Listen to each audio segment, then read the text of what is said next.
नमस्कार दोस्तों। तो एक बहुत बड़ी डेवलपमेंट हुई है यूरोप के अंदर। अमेरिकन न्यूक्लियर बॉम्ब्स को बताया जा रहा है, सारे एनालिस्ट का कहना है, और लेकिन ये पूरी तरफ से कंफर्म नहीं है, ना यूएस की तरफ से ना ब्रिटेन की तरफ से, लेकिन सारे एनालिस्ट का के द्वारा कहा जा रहा है, एक पूरी इंडिकेशन है इस चीज़ की कि यूएस जो न्यूक्लियर बॉम्ब्स हैं now they have been placed, they have been deployed in Britain. और ब्रिटेन में जैसे ही न्यूक्लियर वेपन्स आते हैं और ख़ासतौर से अमेरिकन न्यूक्लियर वेपन्स आते हैं तो वो कोल्ड वॉर एरा की बात याद आती है, फिर उसके पहले की वो सेकेंड वर्ल्ड वॉर एरा की बात याद आती है कि जब पूरा गहमा गहमी थी, जब यूरोप की लाइंस बहुत हार्डेंड हो चुकी थी, तब ऐसे डिप्लॉयमेंट्स हुआ करते थे और बहुत सारी कंट्रीज होस्ट की तरह काम किया करती थी। तो उसमें ब्रिटेन सबसे अव्वल नंबर पे था, जहां पर वो सिर्फ अमेरिकन न्यूक्लियर वॉरहेड्स के होस्ट की तरह काम कर रहा था। क्या वो दोबारा होने लगा है? बहुत सारे सवाल यहाँ पर पूछे जाने लगे हैं कि क्या यूरोप की लाइंस फिर से बहुत हार्डेंड हो गई हैं? क्या जितना छोटा हमें रशिया यूक्रेन वॉर लग रहा है ये उतना छोटा नहीं है? इसके रिपरकशंस बड़े हो सकते हैं, क्योंकि दूसरी तरफ से रशिया भी खुलेआम न्यूक्लियर की धमकी दे रहा है। तो क्या US is also preparing itself for this nuclear attacks और न्यूक्लियर वॉरहेड्स? ये सारा चीज़ इस डिप्लॉयमेंट को लेकर के सारे सवाल खड़े हो चुके हैं। अब इस डिप्लॉयमेंट के ऊपर अपने आप में बहुत सारे सवाल हैं। मैं सारे एक एक सर्कमस्टेंशियल एविडेंस के साथ आपको प्रूफ करूंगा कि कैसे यूएस ने इस न्यूक्लियर वेपन को बड़े शांति से ब्रिटेन में प्लेस कर दिया ताकि किसी दुनिया में पता ना चले। और सच में दुनिया को ये आर्टिकल आज का है, लगभग सारे अखबारों में चेक करिएगा, लगभग सारे अखबारों में तो ये आया भी नहीं है, बहुत खोज खाज के मिला है, और जितने भी अखबारों में ये आया हुआ है ये आज ही छपा हुआ है।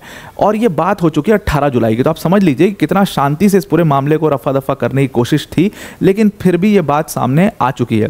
अब पूरा डिटेल में डिस्कस करते हैं क्या एग्जैक्टली हुआ है, पर वीडियो में आगे जाने से पहले एक बड़ी अनाउंसमेंट अनअकैडमी टीम की तरफ से कि अगर आप किसी भी बहुत कठिन परीक्षा की प्रिपरेशन कर रहे हैं, सिविल सर्विसेज जैसी, एसएससी जैसी, तो ज़िंदगी ने आपको एक दूसरा मौका दिया है। उनकी प्रिपरेशन तो करते रहिए, लेकिन यहाँ पर 3700 वैकेंसी निकली है ABIB ACIO की। इसकी तैयारी आपको ज़रूर से करनी चाहिए। इसका नोटिफिकेशन ऑलरेडी आ चुका है, और इसके लिए अगर आप एक प्लान्ड अप्रोच रखना चाहते हो इस एग्ज़ाम के लिए, बहुत ही सिंपल एग्ज़ाम होता है, ये स्ट्रेट अवे होता है। इस एग्ज़ाम के ऊपर मैंने पूरा एक डेडिकेटेड वीडियो भी बनाया था, उसको आप ज़रूर से देख लीजिएगा, डिस्क्रिप्शन में उसकी लिंक है। तो इसमें आपके लिए संकल्प बैच लेकर के आया अनअकैडमी, सारे दिग्गज यहाँ पर जुटे हैं, अलग अलग सब्जेक्ट्स आपको पढ़ाया जाएगा। इसमें 300+ घंटे की क्लासेस होंगी, इसमें टेस्ट सीरीज़ भी होगी, इसमें 10 टेस्ट भी आपको इसमें मिलेंगे। ये सारी चीज़ें से मिलेंगी 2999 में, बस ये पूरा जो बैच है वो आपको प्रोवाइड कर दिया जाएगा। डिस्क्रिप्शन में इसकी लिंक है, उस लिंक पर क्लिक करके आप इस बैच को ज्वाइन कर सकते हैं। और इसके साथ साथ आप वर्ल्ड अफेयर्स बाय अनअकैडमी का टेलीग्राम चैनल जरूर से ज्वाइन कर लीजिए। इस पर आपको जो करंट के डेली अपडेट्स हैं वो मिलेंगे, उसके साथ आपके लिए करंट क्विजेस भी लगाई जाएंगी, प्लस इसमें जो फैकल्टीज़ हैं, जो एजुकेटर्स हैं, उनके लाइव सेशंस भी आपको मिलेंगे। तो इस टेलीग्राम चैनल को, इस बार कोड को स्कैन करके आप ज़रूर से ज्वाइन कर लीजिए। Now coming back to the topic, तो यूएस एयरफोर्स का C-17A ग्लोब मास्टर को देखा गया लैंड करते हुए लेकेन हीथ एयरबेस के ऊपर। Lakenheath airbase is under the American command, और लेकेन हीथ एयरबेस डॉर्मेंट पड़ चुका था। मतलब अगर वो एरा देखो, कोल्ड वॉर एरा खत्म हुआ और उसके बाद से ही लेकेन हीथ एयरबेस का जो पूरा काम था वो खत्म हो चुका था, वो एकदम डॉर्मेंट था, उस पर कुछ भी कोई एक्टिविटी, कोई बड़ी एक्टिविटी ऐसे दिखती नहीं थी। लेकिन साल 2022 के बाद, जब से रशिया यूक्रेन का ये पूरा मामला जब से हुआ है, उसके बाद से ही लेकेन हीथ पे खूब गहमा गहमी आपको दिखना शुरू हो चुकी है। खूब आपको डिप्लॉयमेंट लेकेन हीथ पर देखने को मिलेगी। उसी लेकेन हीथ पर क्या हुआ कि C-17A ग्लोब मास्टर जो है वो लैंड करता है उस लेकेन हीथ पर। और ओपन सोर्स फ्लाइट ट्रैकर्स की बात बताएं अगर, तो कहा जा रहा था कि ये जो C-17A ग्लोब मास्टर है ये एक्चुअल में Kirtland air force base new Mexico से आ रहा था। आपकी जानकारी के लिए बता दें कि कर्टलैंड एयरफोर्स बेस जो है न्यू मैक्सिको के अंदर, वो एक्चुअल में air force nuclear weapon centre है, वो अमेरिकन न्यूक्लियर वेपन सेंटर है, जहां पर बहुत सारे न्यूक्लियर वॉरहेड्स पड़े हुए हैं। अब इसको एस्कॉर्ट कौन कर रहा था? जब ये C-17A globe master mid air, जब इसकी रिफ्यूलिंग हो रही थी, उस समय इसको एस्कॉर्ट कर रहा था पेगासस टैंकर्स। अब आप सोचिए, इतनी सिक्योरिटी आखिर किस चीज़ के लिए लगाई जा रही है? कार्गो का नेचर पूछा गया कि भाई क्या है ऐसा, इतनी सिक्योरिटी है इस चीज़ के लिए? तो कार्गो का नेचर भी अनडिक्लेयर्ड था वहाँ पर। उसके साथ बहुत सारे ऐसे सर्कमस्टेंशियल एविडेंस हैं। मतलब अगर आप इसकी यूनिट जो इसको पूरा एस्कॉर्ट कर रही थी वो देखो, आप इसकी हैंडलिंग प्रोसीजर्स देखिए, आप इसमें देखिए कि किस तरीके से ट्रांसपोर्ट किया जा रहा है, तो इससे साफ साफ पता चलता है कि लाइव न्यूक्लियर वेपन के लिए जो पूरा प्रोटोकॉल होता है उसको फॉलो किया जा रहा है। इसका मतलब है कि अमेरिका ने लाइव न्यूक्लियर वेपन जो है वो डिप्लॉय किया है ब्रिटेन के अंदर में। अब इसमें देखिए सबसे बड़ी बात क्या है कि C-17 ग्लोब मास्टर जो है जब भी वो जाता है कहीं पर तो कार्गो वार्गो जब भी वो लेके जाता है तो एक it is a 2 way delivery system कि वो वहाँ पर लैंड किया, फिर वहाँ से कुछ कार्गो लिया, फिर वापस जा रहा है, यही C-17 ग्लोब मास्टर है। लेकिन ऐसा इस केस में नहीं हुआ है, इसीलिए ये सर्कमस्टेंशियल एविडेंस और भी ज़्यादा पुख्ता हो जाते हैं और कहा जा रहा है एनालिस्ट द्वारा कि इसमें कुछ नहीं, C-17 एक ग्लोब मास्टर ने B-61-12 थर्मो न्यूक्लियर बॉम्ब्स जो हैं, जो कि टैक्टिकल न्यूक्लियर आर्सनल है अमेरिका का, लेटेस्ट अपग्रेड है टैक्टिकल न्यूक्लियर आर्सनल में, उसको प्लेस कर दिया है ब्रिटेन के अंदर। और इसको लॉन्च करने के लिए it can be launch by the platform by using F-35A lightning 2 platform का इस्तेमाल करके इसको लॉन्च किया जा सकता है। तो लेकिन हीथ में यानी कि ब्रिटेन के अंदर अब न्यूक्लियर वेपन फाइनली पहुंच गया है और कहा जा रहा है कि 2008 के बाद पहली बार अमेरिकन न्यूक्लियर वेपन्स को देखा जा रहा है ब्रिटिश सॉइल के ऊपर।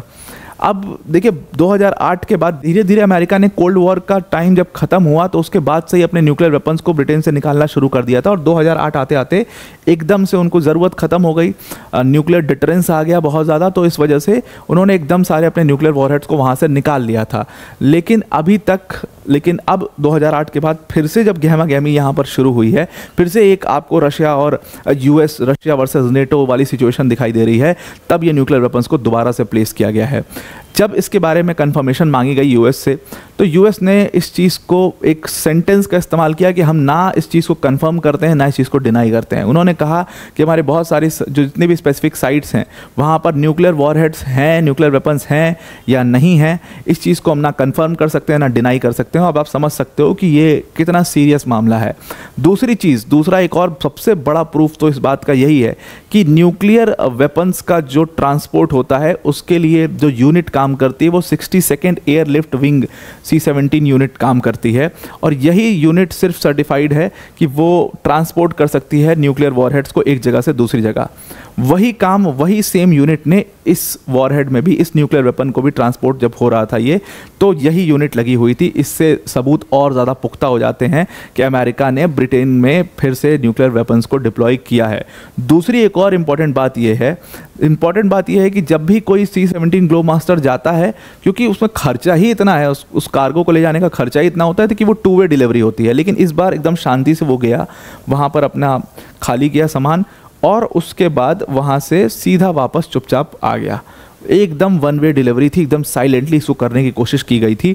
ये सब चीज़ें और भी बताती हैं, बहुत एहतियात बरता गया था, ये सब चीज़ें और भी बताती हैं कि ये क्यों किया गया था और इसमें लाइव न्यूक्लियर वेपन्स था। एनालिस्ट ने पूरी तरीके से इस चीज़ को, जितने भी सर्कमस्टेंशियल एविडेंस दिए उसको देख कर साफ ये पता लगता है कि डिप्लॉयमेंट तो हुई है। अब ये आपको समय वो याद आ रहा होगा कोल्ड वॉर का। कोल्ड वॉर में सबसे ज़्यादा अगर अमेरिकन न्यूक्लियर वॉरहेड्स को किसी ने स्टोर किया होगा तो वो ब्रिटेन ने किया था। ब्रिटेन की पूरी धरती को एक तरीके से न्यूक्लियर वॉरहेड के लिए एक बेस की तरह इस्तेमाल किया था यूएस ने उस टाइम पर, और उसको मतलब एक न्यूक्लियर डिटरेंस क्रिएट करने के लिए कोशिश की गई थी।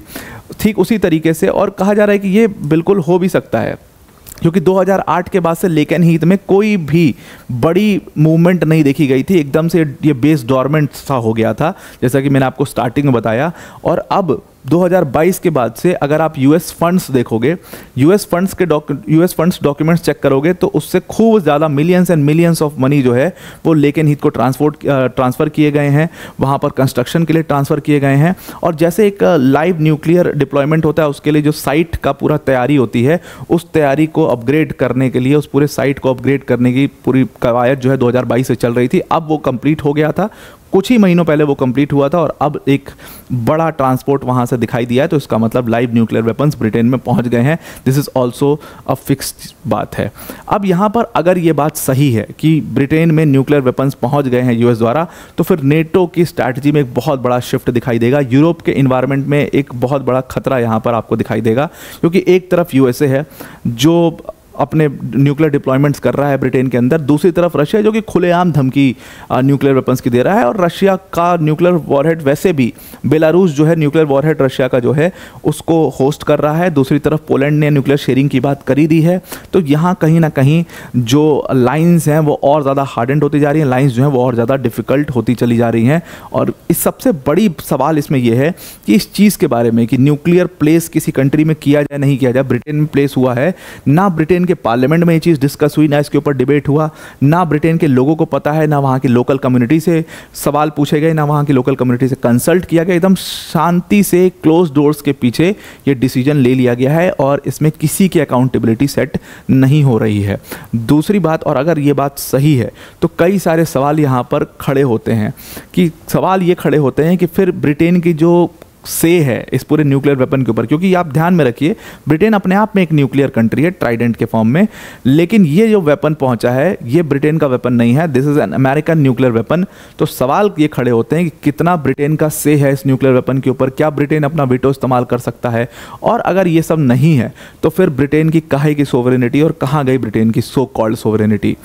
ये सारे सवाल ब्रिटेन के ऊपर दागे जा रहे हैं। इसका जवाब कैसे मिलता है, क्या क्यों आता है और क्यों ही मिलेगा, इसका जवाब 100% आपको नहीं मिलेगा, लेकिन इसका जवाब ब्रिटेन को देना चाहिए, पूरे दुनिया को देना चाहिए, पूरे देश को देना चाहिए, अपने लोगों को भी देना चाहिए। तो अब आपको ये पूरा आर्टिकल समझ में आ चुका होगा।